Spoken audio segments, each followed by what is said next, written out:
Coucou, on se retrouve, nous sommes le 9 décembre. J'espère que vous allez bien. C'est parti, on y va.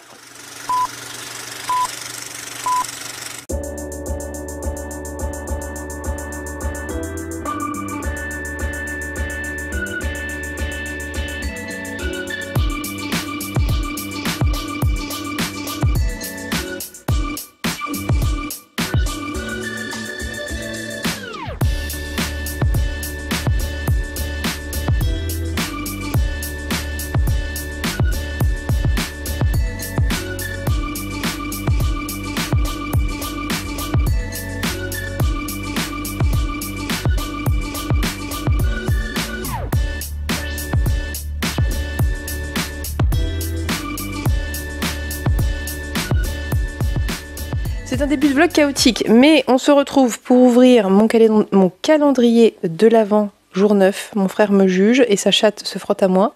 Qu'est-ce que tu racontes, j'avoue? Mais me fait peur un peu. Qu'est-ce qu'il y a? Oui, mais bon, j'ai peur de me faire bouffer. Allez, attaque. Alors, jour 9. Jour 9. Ça ressemble à un gros livre, mais vu le bruit, il y a peu de chance.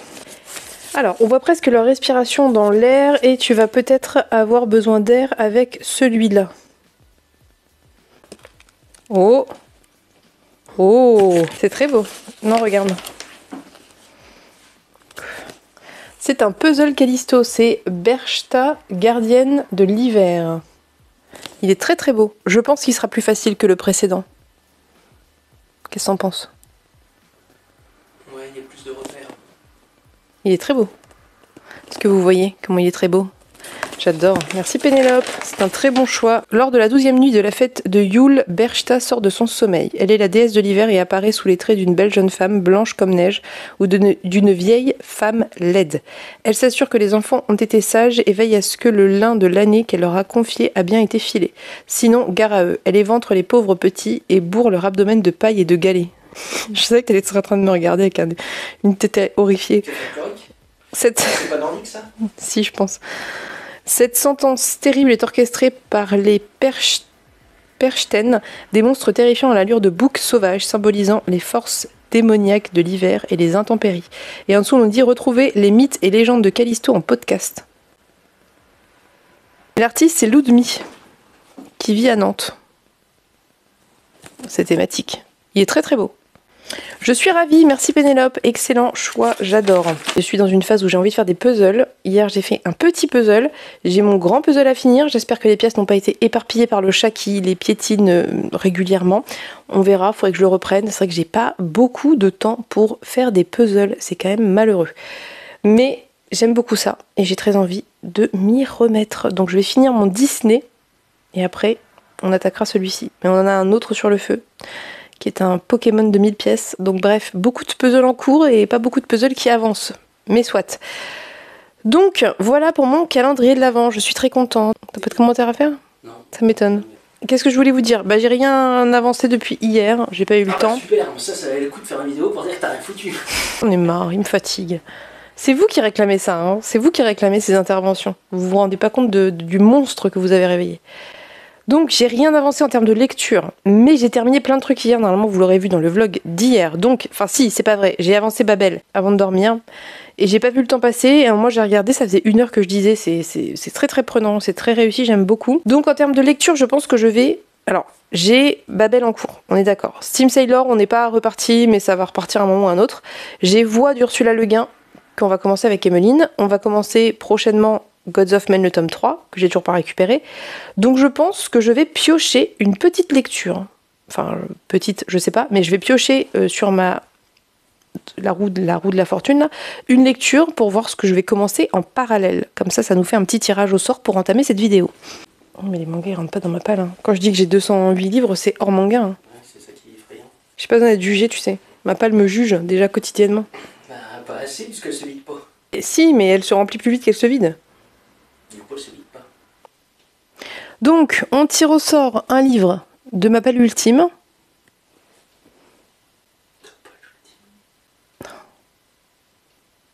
C'est quoi? Oh, bon, easy. Easy peasy. Elliot au collège. C'est un graphique. Très bien.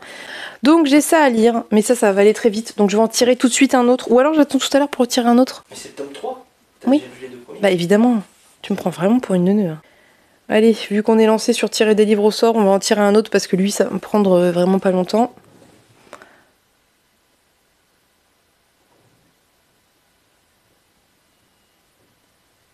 Les habitants du mirage. Ah bah tiens. Enfin. J'ai tiré au sort Elliot au collège, que je lirai tout à l'heure, et j'ai tiré au sort les habitants du mirage, qui est tout là-bas derrière. Merci. Donc, les habitants du mirage d'Abraham méritent que mon frère m'a offert il y a... 10 ans. Oh, 2 ans. Fait partie de mes reliques, c'est très bien qu'ils sortent. Donc, je vous refais rapidement l'histoire. On est... Oula, le micro est pas en face. J'espère que vous avez entendu depuis le début, parce que je vais pas tout refaire. Au cœur des neiges éternelles de l'Alaska résonne une étrange mesure, comme une pluie de tambours, un appel impérieux. Conduit jusqu'au pays de l'ombre, Leif, je sais pas comment on dit, y rencontre la belle Evali ainsi que la sorcière Lure, digne héritière des Valkyries nordiques. On est dans une thématique, vous remarquerez, qui reconnaît en lui l'incarnation d'un grand roi du temps jadis, le terrible Dwayanu. Celui-ci surgit bientôt des ombres de son inconscient, s'emparant de l'esprit de Leif. Il va pourtant falloir faire face, car la guerre fait rage à présent. Mais comment sauver Evali et son peuple alors qu'il est lui-même habité par leur plus grand ennemi et qu'il vient d'invoquer l'insatiable Kalkrou. Et ça date de 32. C'est pour ça que j'ai un peu peur. J'ai un peu peur du sexisme qu'il va y avoir là-dedans. À voir. Donc c'est une édition Kalidor, très belle édition. Kalidor qui republie des textes libres de droit, je pense, dans l'ensemble, et qui les illustre. Voilà, vous voyez typiquement de quoi j'ai peur. Voilà. Une femme nue. On va voir. Écoutez, je ne sais pas, nous verrons, je vous en reparlerai. Je vais commencer par Elliot au collège, et après j'attaquerai ça tranquillement, en sachant que c'est pas le plus facile de ma palle, vu que j'ai déjà Babel, que j'ai Manège bientôt à attaquer, que c'est que des pavés. Mais c'est très bien qu'ils sortent parce que c'est une relique. Et je veux sortir des reliques. D'ailleurs, j'ai tourné ma vidéo des reliques, qui à force de la laisser traîner ne va plus du tout être à jour. Je devrais la refaire. Bref, je vais donc vous laisser pour cette intro bien trop longue. Je sais pas du tout ce que je vais filmer sur le reste de la journée. Enfin voilà, on verra bien. Mais l'objectif, c'est que j'arrive à lire, à avancer Babel, à lire Elliot au collège et à découper Manèche et l'attaquer. Ça serait cool. Donc je vous reprends plus tard pour vous faire un point sur tout ça. Et je vous dis à tout à l'heure. Coucou, on se retrouve pour ce book haul, book mail du mois de novembre. Nous sommes le 7. Oui, nous sommes jeudi 7 novembre. On entame ce mois avec 2 réceptions. Donc vous aurez remarqué immédiatement l'Illumicrate que j'ai pré-ouverte, mais j'ai pas regardé ce que c'était. C'est ici. D'ailleurs, petit point, j'ai arrêté l'abonnement Fairyloot, donc je dois recevoir le mois de décembre parce que j'ai arrêté juste après. Je me suis trompée dans les dates. Mais après, c'est fini, Fairyloot. Donc, regardons. Qu'une idée de ce que c'est. En tout cas, c'est très joli. Ça, il n'y a pas de doute. C'est toujours très joli de toute façon. Le Jaspage est bon, sympa. Je ne sais pas trop ce que ça représente. On a des gens. La couverture est très sympa, ma foi. Encore des gens. Et l'arrière. Voilà. Donc on nous dit que peu importe où va Sémie, elle est traquée parce que l'église voudrait la tuer parce qu'elle a de la magie. Le concile des ombres veut sa mort. Donc quand sa mère tombe malade, Sémie n'a pas d'autre choix que de voler a priori. Le deal, c'est qu'elle va devoir travailler pour Chase, un homme beau, dangereux et plein de secrets, et voler la très puissante relique de l'église, enfin que l'église a cachée. Et si elle réussit, Sémie sera finalement sauvée. Mais si elle est attrapée, elle risque de détruire toute la ville et tous ceux qui sont dedans. Pourquoi pas. Franchement, ça a l'air sympa, ça me dit bien. J'espère juste que ça va pas être une romance à la con, mais on verra. Des fois, dans les résumés, on vous vend des romances pour vendre, et en fait, c'est pas si important, donc je l'espère. J'ai reçu une enveloppe contenant un graphique de la part de Jungle. Je vous montre ça. C'est le tome 2 de Nevermore, voilà. Donc le tome 1, je l'avais déjà, je l'avais pris à l'origine pour les enfants. Et évidemment, je ne l'avais pas lu. Mais je savais que je voulais le lire, donc je me suis dit que c'était l'occasion de lire le 1 et le 2 et de vous en reparler. Sauf que le 1 est quelque part dans les cartons. Donc je vais emprunter le 1 à la médiathèque pour le lire et enchaîner avec le 2 et vous en reparler tout simplement. Je pense que tout le monde connaît de nom Nevermore, enfin c'est quand même assez connu. C'est écrit par Jessica Townsend à l'origine et ici c'est illustré par L'Hermenier et Laboureau. Voilà. Donc voilà, je remercie Jungle de m'avoir envoyé ce graphique qui me fait très envie, très honnêtement. Les illustrations sont très chouettes, j'aime plutôt pas mal. C'est... Je sais pas comment je pourrais décrire ces traits. Non, je vais lire ça bientôt. J'ai réservé le tome 1 à la médiathèque. Dès que je l'ai, j'enchaîne les deux, comme ça je vous en reparle. D'ailleurs, ce sera sûrement fait au moment où vous verrez cette vidéo. Vu que c'est des graphiques, ça va se lire extrêmement bien. Donc pas de raison de ne pas les enchaîner et vous en reparler très vite. C'est tout. Je vous ai dit dans le Book Haul Book Mail que je ne comptais pas acheter de livres en novembre. Ça reste d'actualité. J'ai repéré des sorties qui évidemment me font très envie, mais je vais me retenir. Je pense que je vais juste les demander à Noël. Je pense notamment au tome 1 de The Boon Season qui a été retravaillé par l'autrice et qui va sortir et qui va sûrement coûter un bras comme à chaque fois. Et c'est de pire en pire au fur et à mesure du temps. Donc je pense que je vais juste le demander à mon anniversaire ou à Noël. Et il y en a un autre, mais je me souviens plus. Donc nous verrons bien. A priori, donc pas d'achat prévu, si ce n'est le tome 2 d'Elle et la cendre. Et si jamais j'ai une lecture commune d'un tome 2 prévu ou des suites de sagas pour terminer des sagas, pourquoi pas, mais ça s'arrêtera là. Ça me permet d'avoir une porte de sortie pour m'acheter des livres si vraiment je ressens ce besoin physique de décompression en achetant des livres. Et en même temps, ça me permettra d'enchaîner et de lire des sagas. Mais sinon, pas d'achat prévu. Normalement, ça sera un mois assez sobre parce que décembre ne le sera pas du tout. Mais pas du tout, du tout. Donc, il vaut mieux que je me calme en novembre pour essayer d'absorber tout ce qui va arriver en décembre avec le calendrier de l'Avent qu'on va faire avec Pénélope qui va contenir une dizaine de livres. Noël est mon anniversaire, donc... Voilà, je pense qu'il vaut mieux faire un mois de novembre un peu tranquille, d'autant qu'il y a assez peu de sorties, donc nous verrons bien. Bref, je vous laisse pour ce premier plan, cette introduction. Je ne sais pas du tout quand je vous reprendrai, mais nous verrons bien. Et je vous dis à plus tard. A few moments later. Coucou, nous sommes le lendemain, nous sommes vendredi 8 novembre et ne me jugez pas. Mon amoureux a voulu aller en bouquinerie, parce qu'il y a une super bouquinerie, d'ailleurs je vous remets le lien en barre d'infos, c'est la bouquinerie du Sar, qui est vraiment très belle, il y a une friperie, bref, c'est très très chouette, donc il voulait voir ça. Voilà, et évidemment j'ai trouvé des choses, donc évidemment je les ai prises parce que c'était 2 € les poches, 4 € les grands formats, et que je n'ai aucune volonté, donc j'en ai pris pour mon fils, j'en ai pris pour ma mère, et... j'en ai pris pour moi, sinon c'est pas drôle, voilà. Et en plus de ça, j'ai reçu un petit colis que je vous montrerai ensuite. Donc, je vais d'abord vous montrer ce que je me suis pris. J'ai trouvé ceci, Les 15 premières vies d'Harry Auguste de Claire North. Je n'ai pas souvenir d'avoir déjà entendu parler de ce texte. Si j'ai bien compris, on suit Harry Auguste qui, à chaque fois qu'il meurt, renaît à nouveau au lieu et à la date auquel il est venu au monde la première fois, en possédant tous les souvenirs des vies qu'il a déjà vécues. Et au crépuscule de sa 11e vie, une petite fille apparaît à son chevet. Et elle lui dit « J'ai bien failli vous rater, docteur Auguste. Je dois vous transmettre un message, passé d'enfant à adulte, remontant de génération en génération, depuis un millénaire dans le futur. Le voici. La fin du monde approche, et nous ne pouvons pas l'empêcher. À vous de jouer. » C'est Claire North, voilà. Il est très moche, hein. C'est publié chez Milady. Je savais même pas que Milady publiait ce genre de bouquin.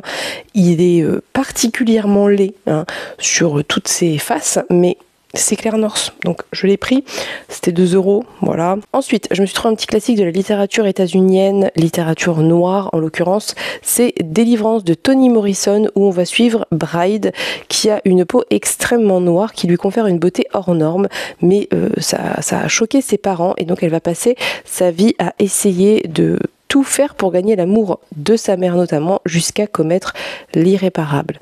Donc je veux pas forcément savoir plus, il est pas très gros. Alors j'ai un doute maintenant que je relis ça. Je me demande si je l'ai pas déjà lu. Mais sur le moment, le résumé me disait rien. J'aime beaucoup Toni Morrison, j'aime beaucoup ce qu'elle a fait. Donc voilà, ça fait moins de 200 pages. Écoutez, voilà, il y en avait un autre, j'ai pris celui-ci, j'ai essayé de pas tout prendre non plus. Ensuite, j'ai trouvé un autre classique de la littérature française, mais classique oublié, puisque ça fait partie de la collection Les Plumées de Talleyrand. Si vous ne connaissez pas cette collection, allez voir. C'est une collection qui veut en fait republier des ouvrages d'époque, donc toutes les époques, mais dans le passé, qui étaient d'autrices, en fait, de femmes qui étaient contemporaines de grands auteurs, qui ont, dans une certaine mesure, marqué, elles aussi, la littérature de leur siècle, mais qui ont été effacées de l'histoire. Et ici, donc, c'est Le métier de reine, Violette, tome 1, je sais plus combien il y a de tomes, de Marceline Desbordes-Valmore, et on nous dit « Violette suivait la princesse avec empressement quand le roi l'arrêta.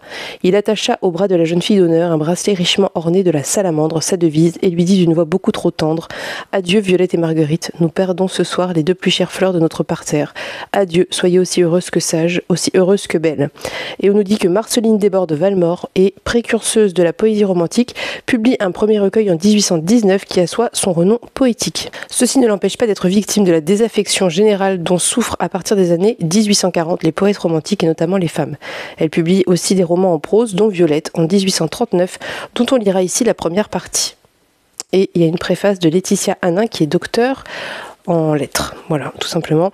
Et c'est écrit assez gros et je sais pas bien quoi vous dire parce que je sais pas, enfin voilà, j'en connais pas plus, je le découvrirai avec plaisir. J'ai déjà découvert plusieurs ouvrages de la collection des Plumées que j'ai beaucoup aimé, notamment Victoire la Rouge et la vraie histoire, enfin l'histoire d'origine de La Belle et la Bête, écrit par je sais plus qui, mais une femme avec un nom de noble. Et voilà, du coup, j'ai pas trop résisté parce que j'aime beaucoup cette collection. Et enfin, petite pépite, cerise sur le gâteau, j'ai trouvé ça. Donc c'est Entends la nuit de Catherine Dufour, publié chez La Talente. Voilà, attendez, j'essaie de vous montrer.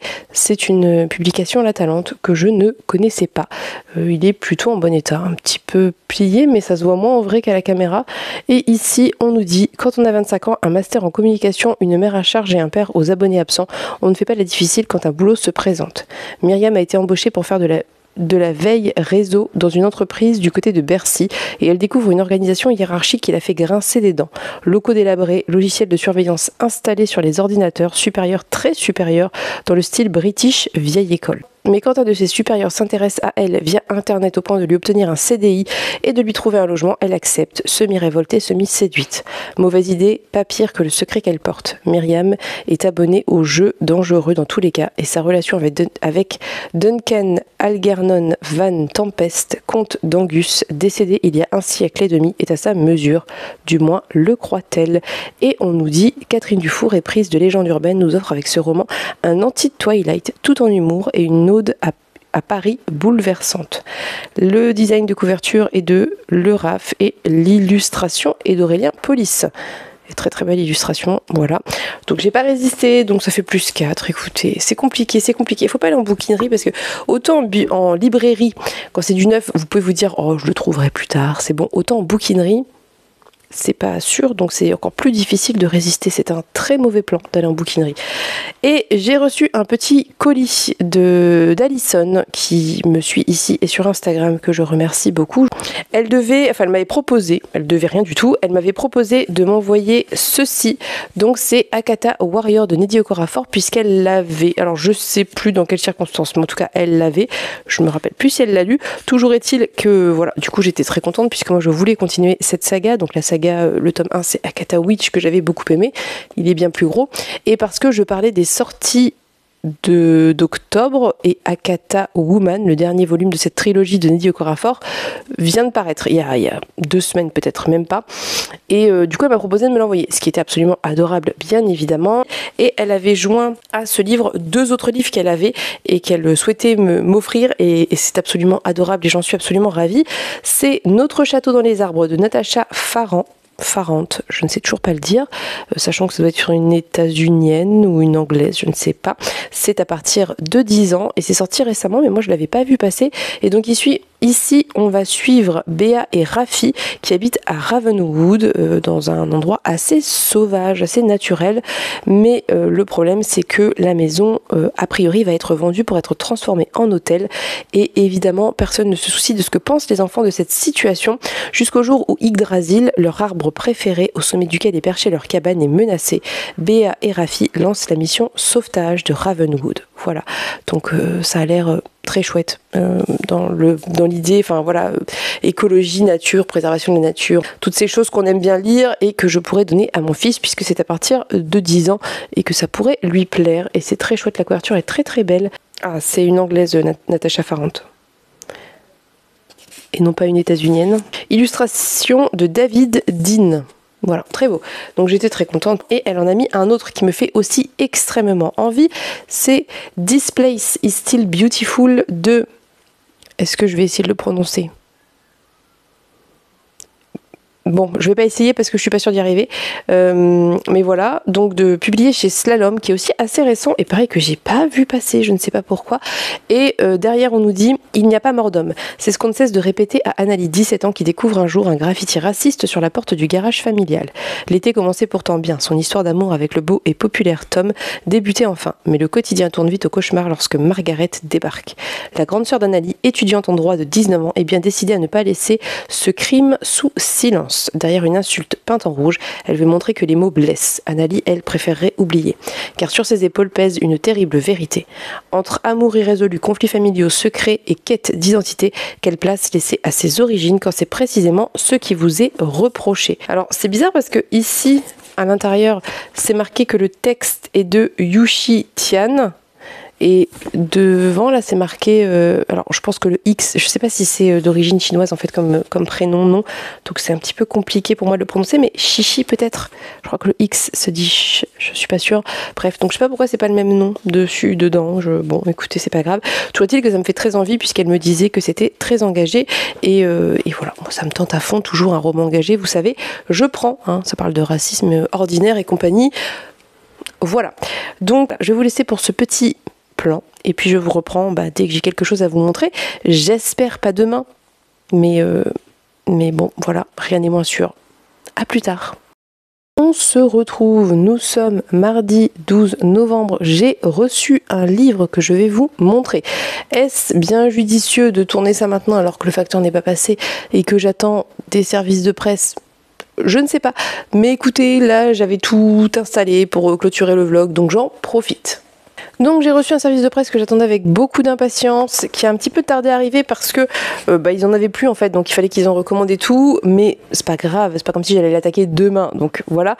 Mais j'étais impatiente de l'avoir entre les mains surtout. Je vais vous montrer ça, vous allez voir.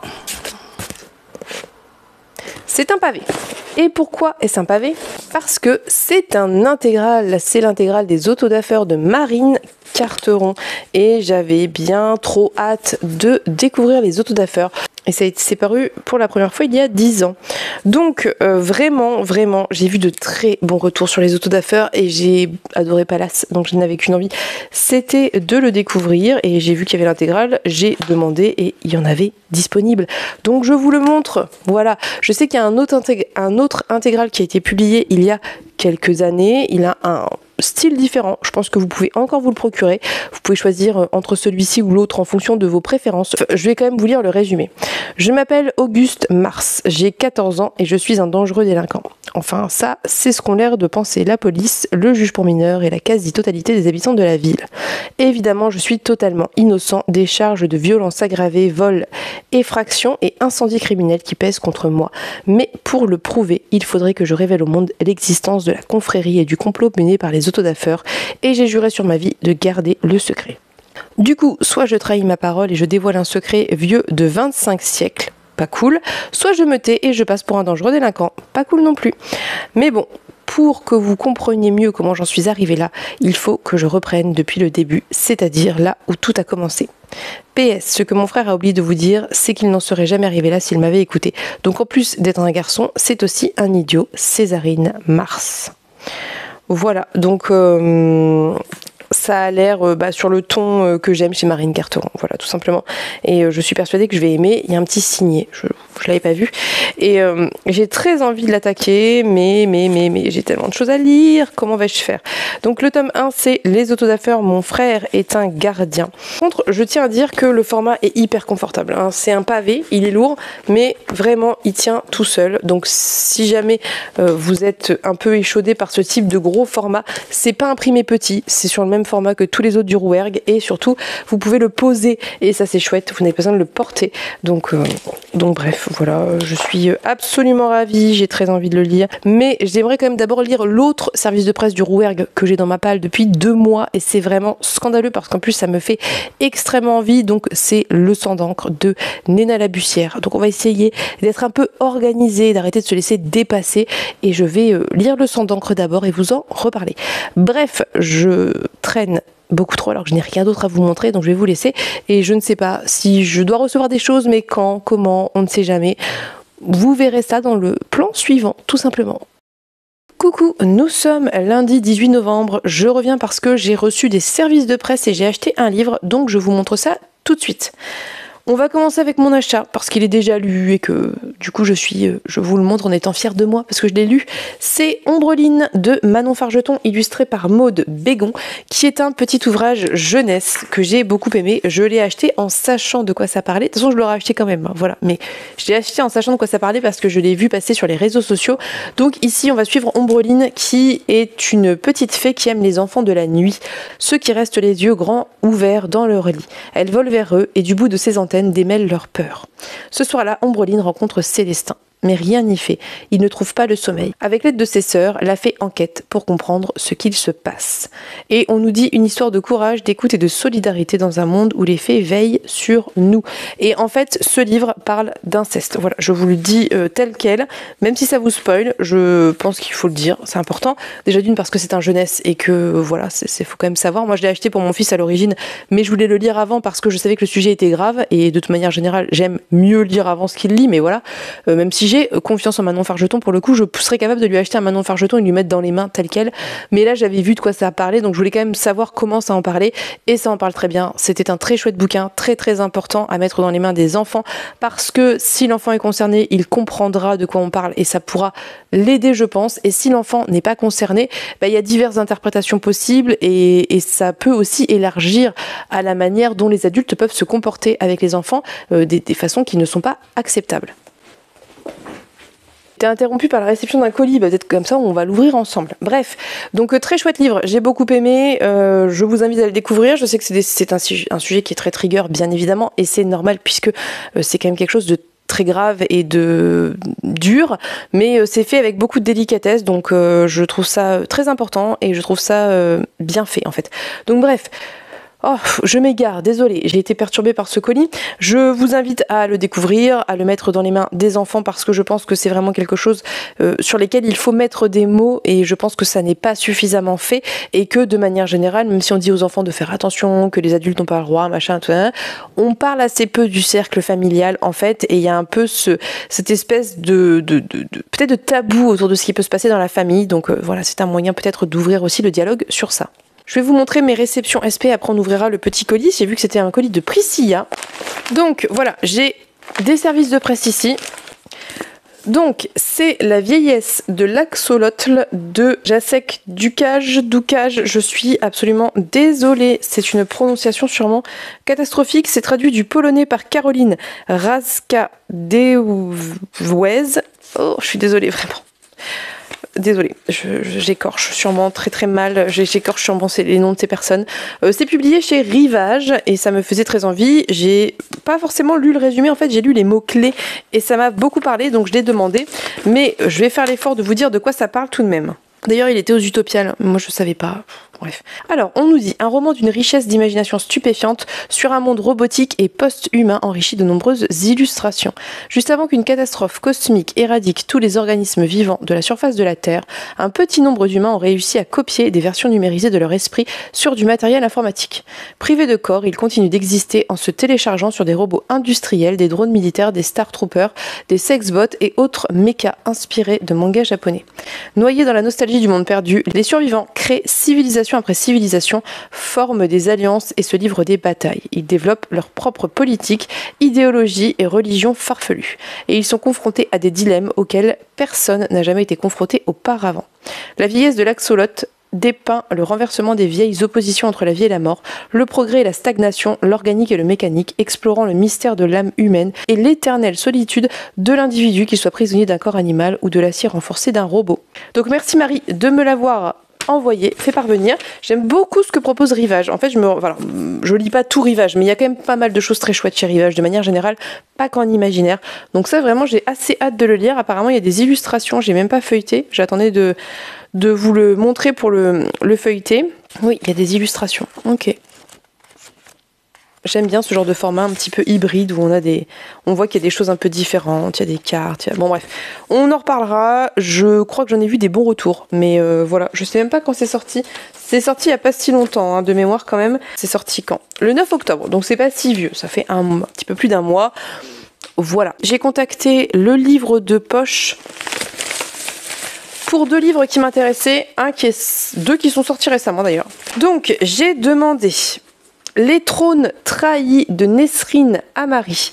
Je crois que c'est de la romantaisie, mais je sais pas pourquoi ce livre me fait envie. Ça arrive parfois, écoutez. Donc on nous dit, le royaume de Sidia décline depuis le meurtre du couple royal. La magie s'affaiblit, les terres s'assèchent et la colère gronde. La princesse Phoebe Alcyon décide alors d'infiltrer le royaume voisin de Killan, dirigé par le jeune roi Emrys, commanditaire du meurtre de ses parents, pour exercer sa vengeance. Sous une fausse identité, elle se fraye un chemin à la cour et peu à peu, dans les confidences de l'arrogant souverain. Alors que Sidia et Killan sont au bord de la guerre, la cour se transforme en un véritable échiquier. Prise entre son devoir et sa soif de justice, Phoebe devra prendre la bonne décision pour sauver son clan, car les ténèbres qui se profilent à l'horizon pourraient bien tout emporter sur leur passage. Je ne sais pas dans quelle mesure il y aura de la romance, il y en aura sûrement, je ne me fais pas d'illusions, mais ça me tentait pas mal, et je ne vais pas vous cacher que le fait que l'autrice est née à Alger m'intrigue particulièrement, dans le sens où, du coup, c'est une... ça proposera peut-être une mythologie un peu différente, enfin ce sera différent, et puis de toute façon, vous savez que je veux lire plus d'autrices francophones, et surtout qui potentiellement ont des inspirations autres qu'occidentales pures, même si je pense qu'elle a peut-être grandi en France, ou voilà, mais vous voyez ce que je veux dire. Donc voilà, et apparemment, ça vient de Wattpad, donc... Quand ça vient de Wattpad, je suis toujours un peu méfiante, mais curieuse et ouverte. Donc on verra bien ce que ça va donner. Si vous en avez entendu parler, dites-moi. Moi, j'en ai pas entendu parler. J'ai peur, mais je me dis, c'est pour ça que j'ai demandé, c'est l'occasion de le découvrir et d'en reparler. Voilà, on verra bien. Autre livre qui, à mon avis, va... me plaire avec un peu plus de certitude, c'est le tome 4 de Skyward. Donc le tome 4, c'est Rebelle de Brandon Sanderson. Je ne vais absolument pas vous lire le résumé parce que c'est un tome 4 et on a prévu de le lire avec Emeline, comme le tome 3 qu'on a lu ensemble. C'est peut-être le dernier cette fois. Oui, un final grandiose. C'est le dernier, voilà. Je n'ai aucunement l'intention de lire les nouvelles qui s'intercalent parce que j'ai vu que des retours extrêmement mitigés, voire mauvais sur ces nouvelles. La quadrilogie principale me satisfait, je vais rester là-dessus, j'ai très hâte. Voilà, donc on en reparlera bientôt, peut-être, je ne sais pas trop. Plutôt fin d'année, pas dans l'immédiat tout de suite, mais peut-être en décembre, on verra bien. Voilà, ça c'était pour mes réceptions, et il y avait un petit mot de Margot qui me souhaite de belles lectures, donc merci Margot pour ces envois. Je suis très curieuse, très ouverte à découvrir tout ça, et...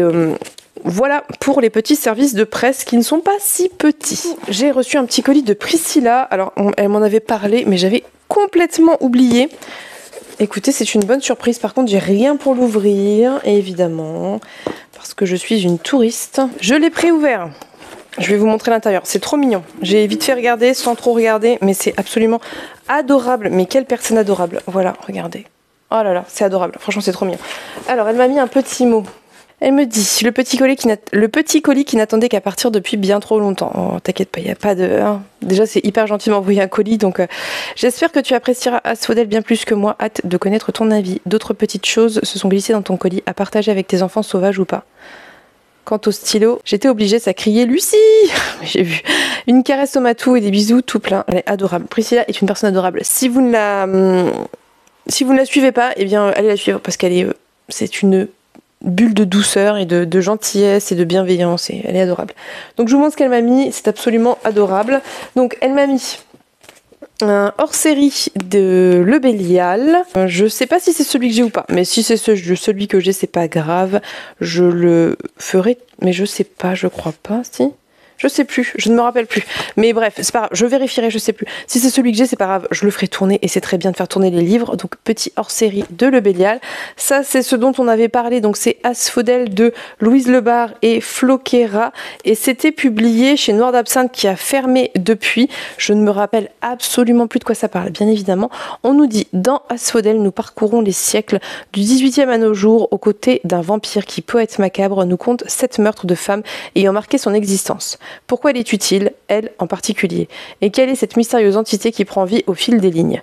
En nous mettant dans la peau d'un monstre fantastique, le roman aborde des thématiques féministes qui nous poussent à réfléchir sur les origines du mal. Voilà. Et donc c'est un roman de Louise Lebar, illustré par Flo Kera. Et je vais vous montrer ce qu'elle m'a mis en plus, qui sont trop mignons. Je suis trop contente, vraiment ça me réjouit, vous savez pas à quel point. Donc elle m'a mis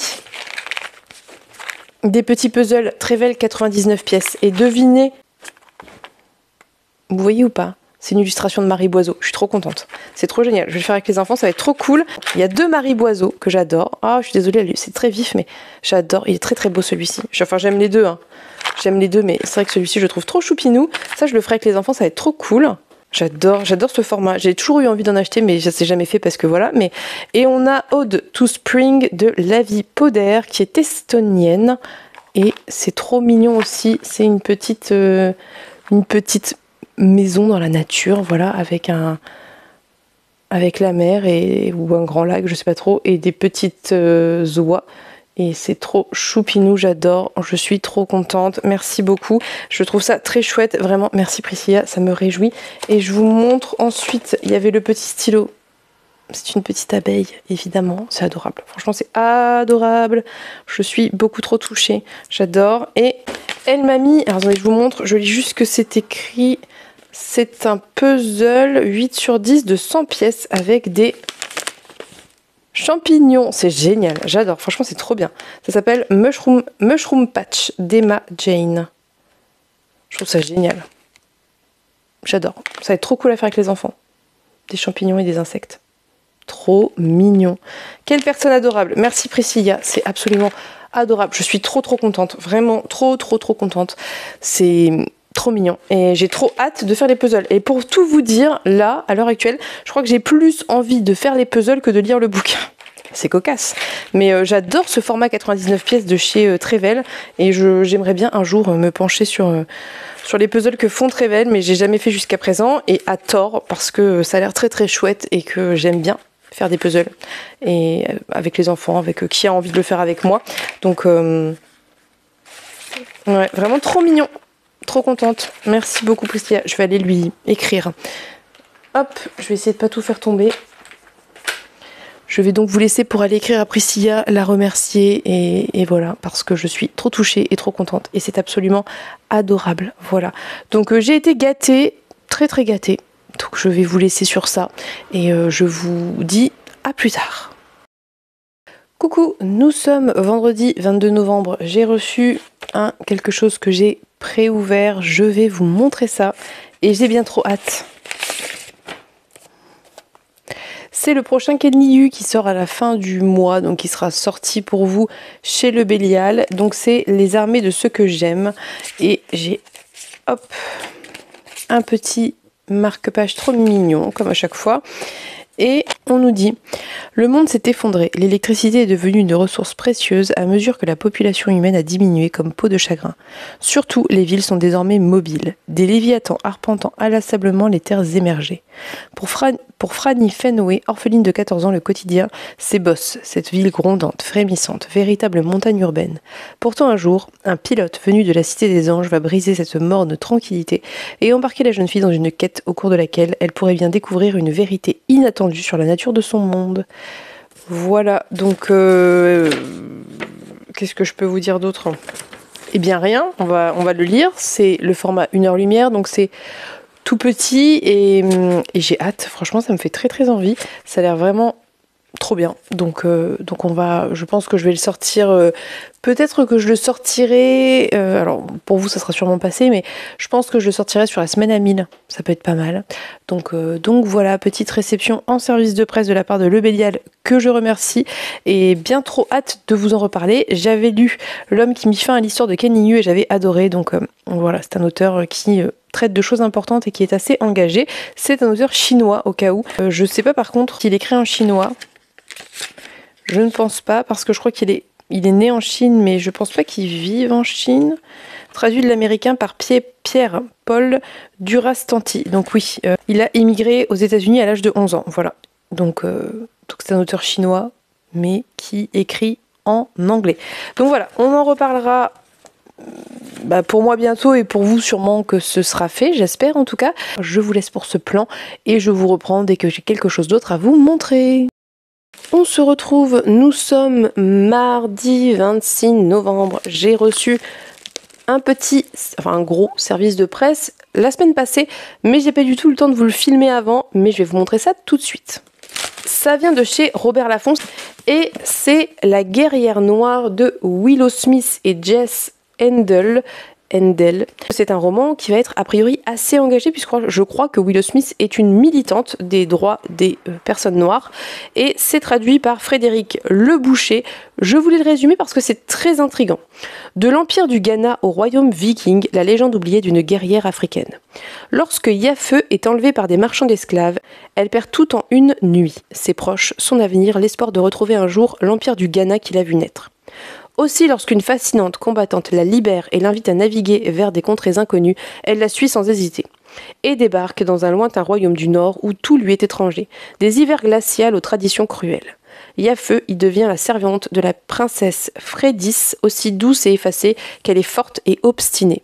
Une improbable amitié va naître entre ces jeunes filles que tout oppose, sauf leur aspiration à se forger leur propre destinée. Frédis tentera d'échapper à la vie de soumission voulue par ses parents, tandis que Yafeu fera tout pour devenir une... je sais pas le dire, je suis désolée, S-K-J-A-L-D-M-O tréma, une guerrière au bouclier. Voilà, ça me fait très envie, ça a l'air engagé. Écoutez, moi je suis toujours pour, vous le savez. Donc c'est tout. Vous voyez, je suis très raisonnable. Alors je vous dis ça, ma palle n'a pas baissé pour autant, mais j'ai acheté qu'un livre neuf, je crois, ce mois-ci, ou deux peut-être, mais j'en ai un que j'ai lu dans la foulée, c'est Ombreline, donc bref, je trouve l'un dans l'autre que je suis raisonnable. Je vous laisse pour ce plan, je vous reprends quand j'ai autre chose à vous montrer. Nous sommes jeudi 28 novembre et j'ai reçu un petit paquet que je vais vous montrer. Donc hier, petite surprise dans ma boîte aux lettres, j'ai reçu une enveloppe avec une carte et un petit paquet. Et c'est une petite carte, un petit cadeau de Natcha. Je n'ai pas eu le temps de l'ouvrir, ma journée de mercredi a été très chargée, voilà, ça a été un peu compliqué, il y a pas mal de rendez-vous et tout, mais j'ai reçu une petite carte qui est bien trop mignonne et qui me dit c'est une LC avec Emmeline et Earl Grey et que je peux les rejoindre dès la réception du livre et que ça n'augmentera pas ma palle, ce qui est très mignon. Et il me dit à samedi, et des bisous à toi et toute ta tribu, plus le chat grognon Natcha. Il est vraiment trop mignon, c'est adorable, elle est très jolie cette carte. C'est une petite abeille évidemment. Donc je ne l'ai pas ouvert parce que je voulais l'ouvrir avec vous. Parce que je voulais que Natcha me voie l'ouvrir avec vous. Mais c'était dur de résister sur le moment. Ah oui, c'est vrai qu'il faut une lecture commune. Donc c'est Gwyn, qui est un collectif coordonné par Marie Kirchen et Maëlle Lecor, avec Amandine Agic, Meriem Alcamar, alors est-ce qu'on dit Anger ou Angers, je ne sais pas. Marcia Burnier, Noémie Grunenwald, Erika Nomeni. Je connais pas, c'est sûrement des... Je sais pas, en fait, c'est peut-être différents types d'autrices. Hein. Il y a peut-être des essayistes, peut-être juste des militantes, peut-être des poétesses. J'ai l'impression qu'il y a un peu des formats poèmes. Très chouette, je suis très contente. Merci beaucoup Natcha, j'adore ce format de chez Point, je trouve ça très chouette. Ça a l'air vraiment très chouette, je suis très contente. Merci beaucoup Natcha. Et oui, je vais vous rejoindre parce que vraiment, je pense que pour le coup, ça se lit très très bien. Ces éditions-là de chez Point sont vraiment hyper... aéré et ça se lit très bien et c'est agréable en fait parce que concrètement quand on lit ce type d'écrit, alors là ça a l'air d'être moins un essai quand même, c'est plus je pense vraiment des récits de vie, mais il y a quand même des essais sous ce format là et c'est plus agréable quand c'est aéré parce qu'en plus on peut annoter les bouquins et moi j'aime ça, donc je suis très contente. Merci beaucoup Natcha pour cette petite pensée adorable, c'est vraiment trop mignon, je suis très touchée et j'ai très envie de le commencer. Faut que j'aille, je l'ai déjà remercié même si je savais pas ce que c'était parce que quoi que ce fût, c'était adorable. Et mais je vais aller leur demander où ils en sont, s'ils l'ont commencé ou pas. Bref, je m'égare. Je vais aller envoyer un petit message à Natcha, le remercier parce que vraiment il est trop mignon, il avait emballé ça et tout, c'est adorable. Et puis je vous tiendrai au courant dans les vlogs. Du coup, au moment où cette vidéo sortira, il sera peut-être lu ou pas, mais vous serez au courant a priori. Mais bref, voilà, donc merci beaucoup Natcha. Je vous laisse, je vous reprends quand j'ai des choses à vous montrer. Coucou, c'est le soir, nous sommes le 28, 29 novembre. Je sais que je vais vous reprendre pour clôturer plus tard, parce que forcément je vais ramener des trucs de Montreuil, mais justement je voulais faire un dernier plan dédié Montreuil et vous montrer ce que j'ai reçu en service de presse avant, pour séparer ça un petit peu. Donc j'ai reçu un paquet que j'ai préouvert parce que ça fait moins de bruit et c'est mieux comme ça. J'ai donc contacté les éditions J'ai lu afin de leur demander 2 ouvrages. Vous allez voir, il y a une certaine cohérence. Puisque j'ai demandé le tome 2 de la 9e maison, j'aimerais lire le tome 1 et 2 en décembre. C'est peut-être ambitieux, je sais pas. J'espère que je vais aimer le 1 déjà, parce que voilà. Mais en même temps, quand on veut demander des services de presse, on peut pas les demander 100 ans après leur sortie. Donc voilà. Donc j'ai le tome 1 et le tome 2 à lire. Je trouve cette couverture à la fois très glauque et en même temps extrêmement... comment on dit, hypnotique, je sais pas pourquoi, j'aime pas du tout celle de la première et celle-ci me plaît. Bref, on en reparlera. Et j'ai demandé ceci, donc c'est Monstres ordinaires de J.M. Miro, où je crois que le tome 2 sort en grand format bientôt, où est sorti. Je l'avais commencé sur liseuse et j'avais trouvé ça très chouette, mais je n'arrivais pas à le lire sur liseuse. Donc je l'ai demandé, au cas où il en restait, parce qu'il est sorti récemment en poche, il en restait, je l'ai. J'avais vraiment beaucoup aimé le début, très sincèrement, c'était une très bonne surprise. Donc ici, on est à Londres en 1882. Une figure des ténèbres, un homme fait de fumée poursuit 2 enfants au pouvoir extraordinaire. Charlie, doué d'auto-guérison, et Marlowe qui peut brûler ou réparer les chairs.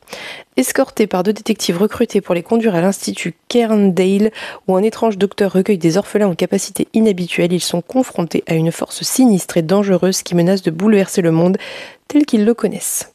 Des rues sombres de Londres jusqu'en Écosse, Marlowe et Charlie vont découvrir que les monstres ne sont pas forcément ceux que l'on croit. Et on nous dit un mélange passionnant de fantastique et d'horreur, d'une imagination folle et parfaitement maîtrisée. 2 petits services de presse qui font grossir ma palle que je suis censée baisser avant décembre parce que décembre c'est Noël, c'est mon anniversaire, c'est le calendrier de l'Avent, c'est au minimum,